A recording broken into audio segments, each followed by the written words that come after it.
What's good? It's Fever.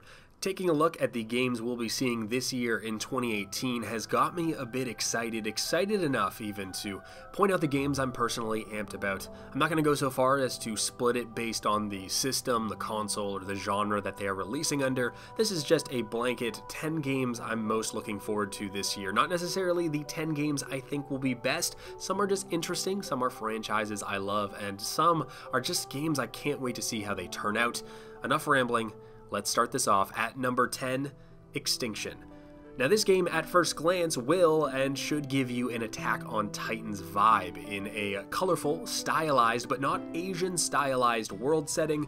Upon seeing some of the clips of the combat, it looks like there is the essence of roaming around this city fighting or defending against this giant titan or this giant ogre who may or may not be wearing armor that may or may not change the way you have to fight him or what you can do to him. I remember playing this dumb Attack on Titan browser game for way too many hours, and this is my shameful anime-inspired fantasy come to life, and good or bad, this one has been on my radar pretty hard for a while, even with very little information about it having been released. Just this giant monster that we take on, Shadow of the Colossus style, Attack on Titan style, Monster Hunter style, I absolutely am enamored with. Number 9 is Re-Legend. Now, I'm a sucker for Harvest Moon style farming simulators. I don't like the hardcore farming stuff, but this fluffy, fun stuff, especially if they add a bit more grit or RPG or combat to it, like, say, Stardew Valley or Rune Factory, just enough to complement the rest of the game without overpowering it. You know, I want the watering of my turnips and the milking of my cows to really drive home that gameplay.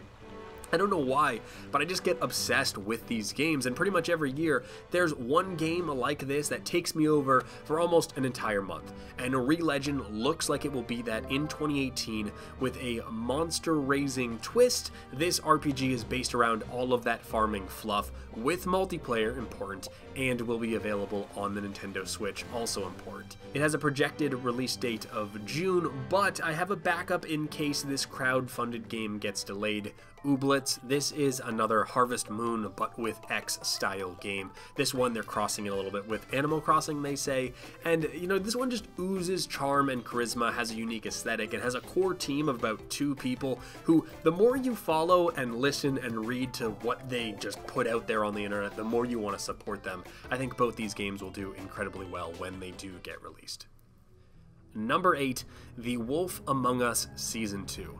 Now, I held out stubbornly for a long time against these basically interactive graphic novel style games that now exist throughout many different IPs, and I just thought they weren't real games, and I still don't think they are. They are a great way to intake a story, they are great ways to entertain yourself, and being more restricted in one way through gameplay gives them more freedom in other ways, and very few games, though, can make you care about the choices or the outcomes of things that you can do in these styled games the way that they do it.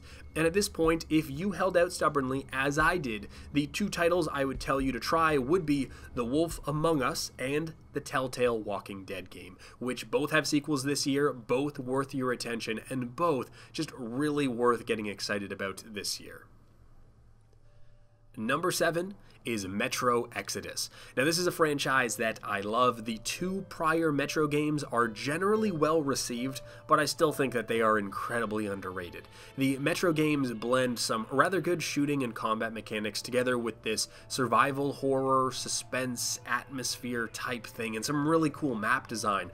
And I don't really like FPS games normally, but I love Metro. I think the incredible focus on the setting and the atmosphere really do it for me, and the trailers that we saw at E3 just brought back all of these memories from the last time I played this game. I think the last Metro was released in 2013, so like 5 years ago, and I can't wait to see what they do with this franchise in current year after having played a bunch of other single-player focused FPS games last year that really impressed me.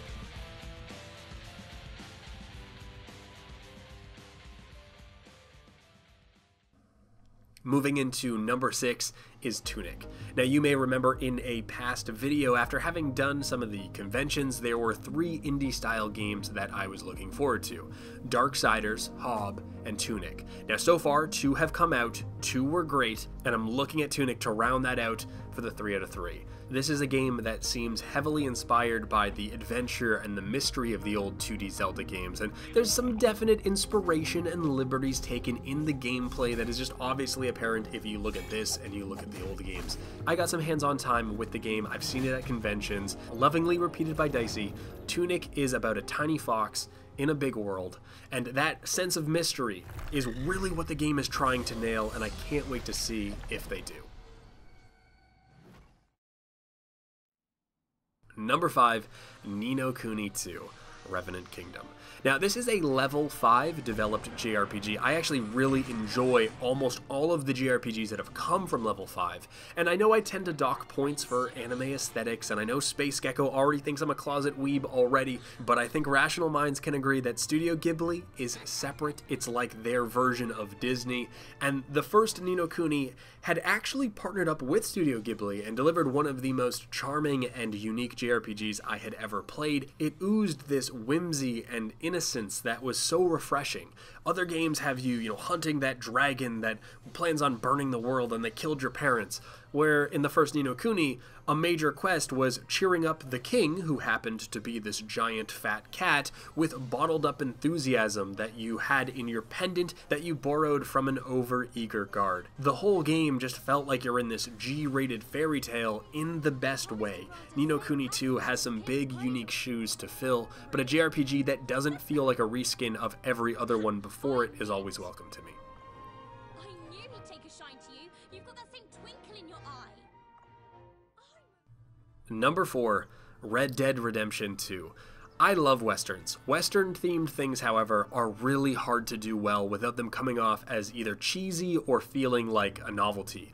Red Dead Redemption 1 walked that line and they nailed it, but that was back when I wasn't all open world gameplayed out, so I'm really curious to see how Red Dead Redemption 2 hits me now. Rockstar as a company tends to deliver, so I'm not worried that the game will be bad. I just hope it lives up to the hype in my head that no game really ever can.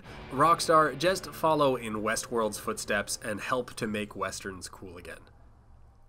Number 3, Ori and the Will of the Wisps. If you haven't played the first Ori, I don't think we can be friends. If you played and you didn't love the first Ori, I know we can't be friends. Ori as a game nails presentation, sound and music, visuals and animations, and even just the trailer for this second Ori coming out this year, hopefully, just gives me chills. The gameplay was top-notch, simple, but with tons of freedom, with these levels that allowed for complex movement and decision-making, and this combination is rare when it's done this well. It lets the newer players, the less experienced gamers, enjoy themselves, and then it becomes a platform for more veteran-style players, for the speedrunning community that latched onto the first Ori, and it just feels good and rewarding to play the game well. Even if Ori and the Will of the Wisps is half as good as the first, it will be a phenomenal game, and I want to see if and what they add on to the game to make it a little bit better. In 2015, this was actually one of my favorite games of the year. Number 2, The Last of Us Part 2. You may notice from the lack of it on this list, as there are some other high-profile games coming out with a particular or a comparable theme as this game that I have not added here, that I am not super fond of zombie games. The Last of Us, though, is more than just a zombie game. It is an impressive display of storytelling using the tools that being a game allows, using its theme, its zombie theme wonderfully to create moments, to create tension, and drive the story without being the story, which is why I tend to not always love zombie themes in games, because they tend to overpower the rest of the game.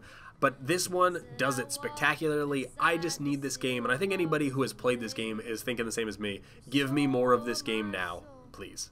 But I can't walk on the path of the right because I'm wrong. And number 1, Monster Hunter World. I've said it before, the Monster Hunter genre is probably my favorite. This, obviously, Monster Hunter World is the Monster Hunter genre flagship. It's also a breakout moment for the franchise, coming back to the main consoles and PC in an accessible way, and has the graphics and hype behind it to expand its audience and reach and get people to give it another shot. The 2 demo weekends that we've had so far weren't enough, and that switch axe stab/mount move, oh my god. This game, I already know, will consume me. I envision 1,000 hours easy that I don't have devoted to this game while ignoring my responsibilities, made even sweeter by the fact that it comes out this month. 2018 is looking great.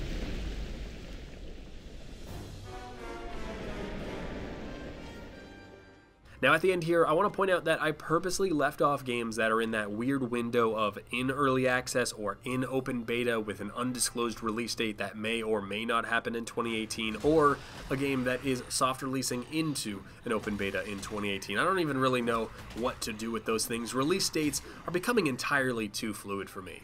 Anyways, that's my list. If you have any interesting games that you're looking forward to, let me know. A lot of really cool RPGs seem to be coming out this year that unfortunately there wasn't enough room here to talk about. But until next time, this is Fever.